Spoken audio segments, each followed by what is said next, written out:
Cancelling the Widgetable subscription is pretty easy thing to do. Today I'm going to teach you how.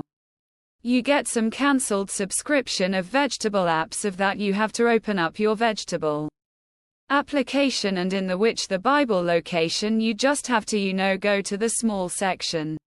And in more section you just have to go to this Widgetable Pope. Currently as you can see I'm getting the option for join now, which means I have not even joined that, so you just have to go.